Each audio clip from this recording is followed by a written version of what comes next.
Hi, and welcome everybody to my Thursday NFL betting podcast. As always, on a Thursday on these podcasts, I'm joined by Mr. Doug Upstone of DocSports.com. I'm Ross Benjamin. Thank you for joining us, folks. Doug, you're going to the football game tonight. I know that. Now, we're recording on Thursday, so this might not mean a lot to some of you who view in the next few days, but Doug's going to the Arizona-Green Bay game tonight with his daughter. And exciting stuff, Doug. Ross, let's stop talking. No. It's gonna be great fun. Actually, who would have guessed? Okay, that this would be such a look forward to game. That's for sure. Some big surprise, and bought the tickets back in I think it was either late July or August, kind of like when they went on sale. And so so surprised that this is the occurrence. And just for those that want to know, right now the upper level seats right now at last look, we're going between $500 and $600. Okay, yeah. A seat. So fortunately, the things we got it done earlier, so saved a lot of money, because I not that I couldn't afford it, but I tell you what, I like football, but not that much. Not that much. So, exactly. So well, it's a matter of sitting at home watching them on your television, or spending a week's worth of salary. So it's anyway. That's going to be an intriguing matchup. I'm sure the cheeseheads will be out in numbers, and probably that's what's driven the price of tickets up as well. So anyway, Doug, any observations on what we've seen in the NFL so far through the first 7 weeks?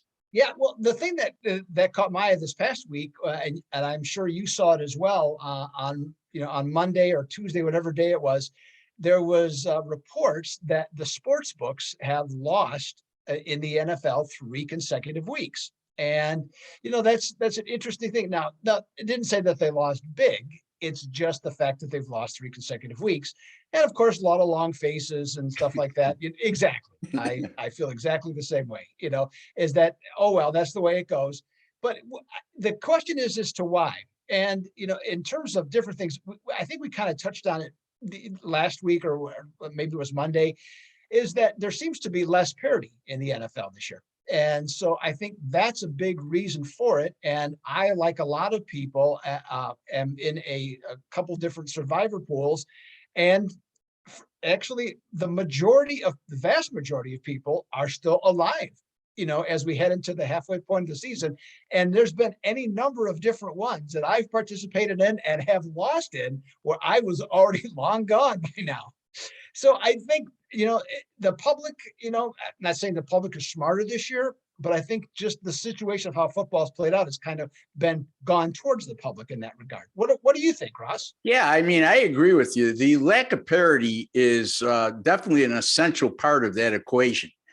For example, last week we had 3 double-digit favorites. They went 2-1 against the spread. For the year, Doug, through the first 7 weeks, we've had 11 double-digit favorites. 8 have covered, 8-3 against the spread. All 11 have won straight up, which speaks to your survivor pool, why people are alive in the survival pool. When big favorites continue to win with no upsets at that rate, you just don't have a lot of people dropping off.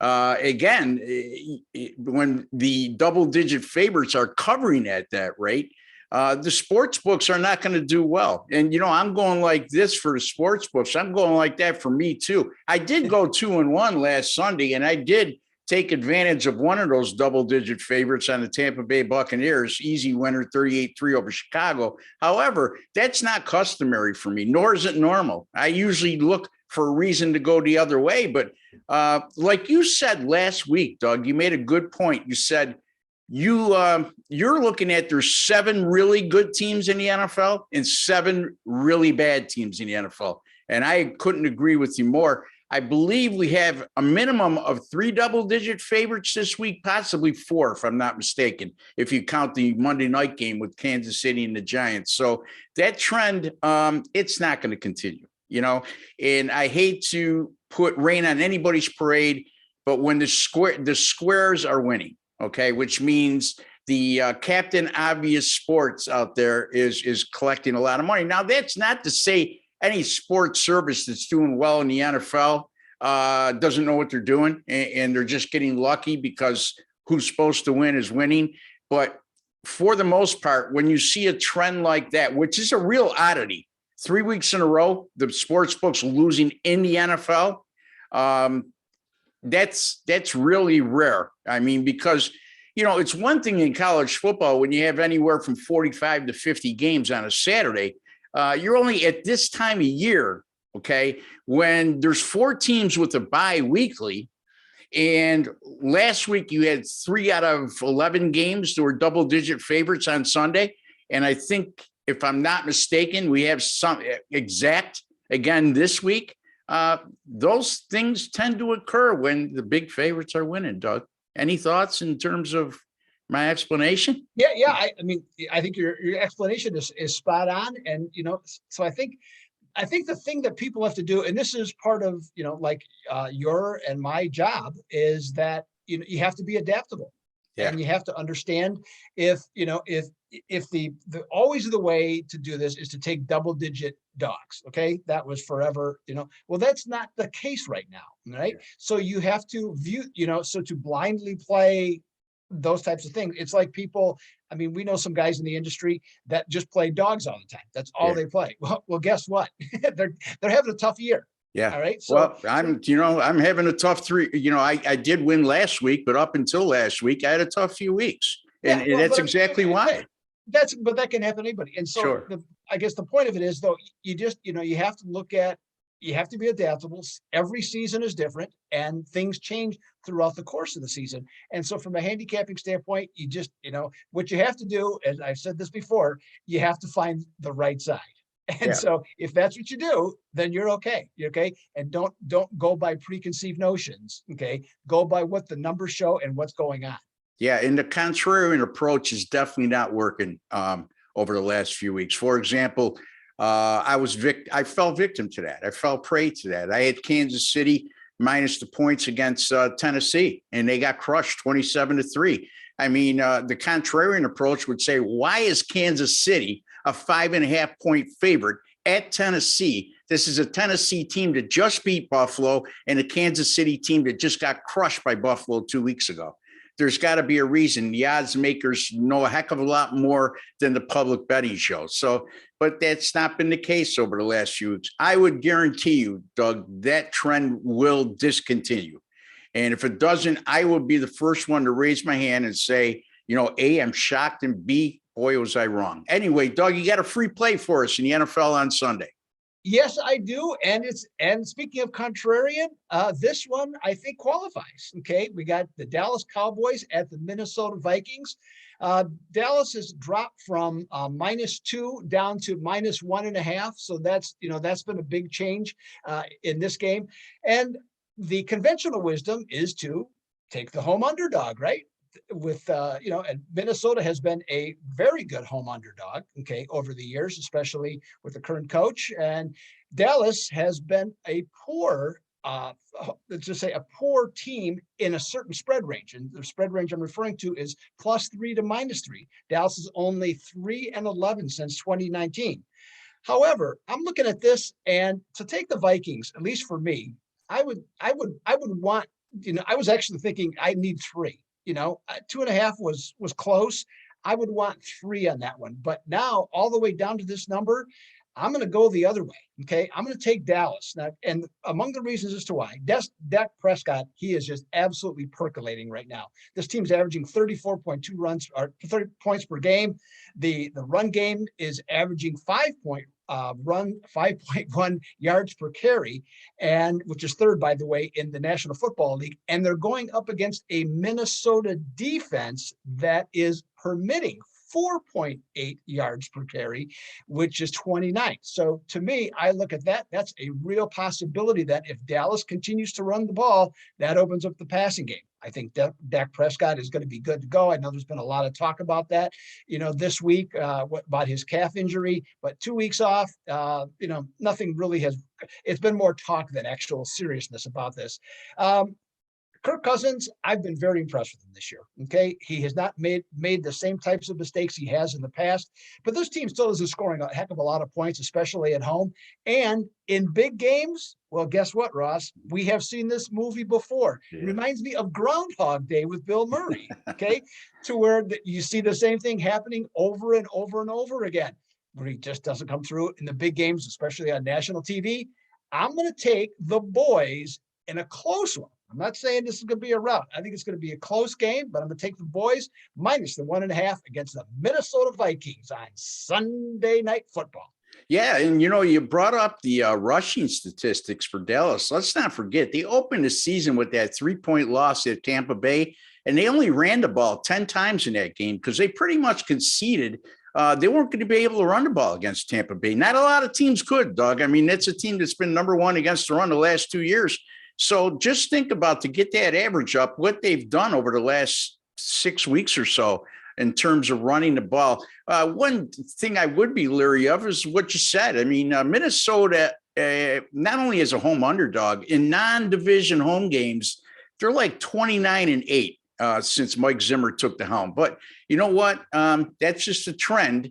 And like Doug says, sometimes you have to just look at the pure numbers and block out everything else. I just gave you a long spiel about how double-digit favorites weren't going to continue to cover. Well, you know what? I'm going to make another exception to the rule here. I'm going to sound like a homer here. But Buffalo is, what are they, Doug? Minus 13.5, minus 14 in that area, right, against Miami. Coming off a week of rest, coming off a heartbreaking loss to Tennessee. Sean McDermott, since he's took over in Buffalo in 2017, 4-0 straight up after a week of rest. Of course, that straight up number doesn't mean a heck of a lot when you're laying double-digit figures, but everything else adds up. The Bills have won the last 6 in a row against Miami. They've scored 31 points or more on all 6 occasions. I just don't see any way, shape, or form that's going to change in this matchup. As a matter of fact, Josh Allen probably has the best numbers in his career when facing Miami. And again, I don't see that changing in this one. And this is a Miami Dolphins team right now that's reeling, Doug. They've lost 6 games in a row.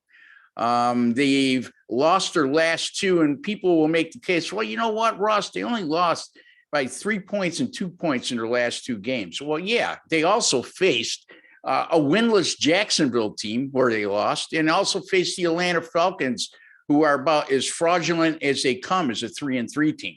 So it's not like those close losses came against quality opposition. As a matter of fact, when Miami has been asked to jump up in quality or class of competition, they've failed miserably this year. So, and then you look at the total yardage. I know Doug likes to look at this kind of stuff, and so do I. And Buffalo right now, going into this week, is a plus 141 yards per game in total offense, which means they've outgained their opponents by 141 yards per game. On the other hand, Miami is somewhere around minus 107. So that's a differential of 248 yards. I'm going to lay the points here. And by the way, their first half bets, Doug, I believe, if I'm not mistaken, Buffalo's led at the half in 12 straight games. So if you're thinking about a first half bet, you might want to consider that, although I think 7 is sort of a high number for a first half bet. But you didn't shy away from it last week with the Arizona Cardinals, who easily covered that against the Houston Texans. I'm going to go with Buffalo here, Doug. Whether it be 13.5, 14, late in number with Buffalo. And Doug Upstone is going to lay the very tiny number. You know what, Doug? I'm going to make this decision for you. Doug is going to take Dallas on the money line, okay? Because they're only minus 1.5. And folks, if you don't hesitate to lay 130, 125 in Major League Baseball, then Doug's not going to hesitate to lay 130 or 125 in the NFL. So take Dallas on the money line over Minnesota. First time ever I ever made a decision for my partner, and he's pretty damn good, but we got to cover each other here. And I'm going to take Buffalo, lay the points. Doug, what do you got going on in the NFL coming up this week? Got a big weekend, Ross. Just before we started this video, completed my card. I got a 4-play card in the NFL highlighted by a 7-unit play. I hit my 7-unit play last week, so that's 6-1 in 6 or 7-unit plays. The top plays for at Doc Sports, and the other thing. 18-9 in the NFL to start the year, 4-1 last week. As I mentioned before, it came back after an 0-4 week. So that's what you got to do. Okay. When it doesn't go your way, you just go to work and you see what you can do and see if you can get it turned around. I was fortunate enough to get it turned around. So here we go. I'm ready for another week. And so I'm Doug Upstone at Doc Sports. Let's make it happen this NFL weekend again.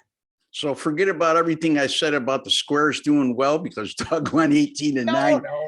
But what I'm saying is, like I said, if there's a sports service or sports services out there that are doing well over the last 3 weeks, it's because they're extremely sharp. And Doug qualifies in that regard. And for guys like me, when the obvious happens, I just don't do well. And it's not going to continue to happen. So just keep that in mind, folks.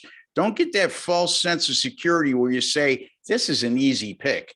And last week's easy pick won too, because easy picks are the surest way to abandon a bankroll. Okay. So anyway, 2-1 in the NFL last Sunday. Again, I'm going to have 3 to 5 plays in the NFL, probably 3 to 4, I should say, in the NFL on Sunday. Haven't finalized that yet. It will include my 10-star game of the week. And you could find all of my premium plays at rossbenjaminsports.com or the easy version, rbwins.com. For Doug Upstone, who's going to have a great time at the football game tonight, Green Bay and Arizona, and Ross Benjamin, we'd like to wish each and every one of you all the very best. Good luck and God bless.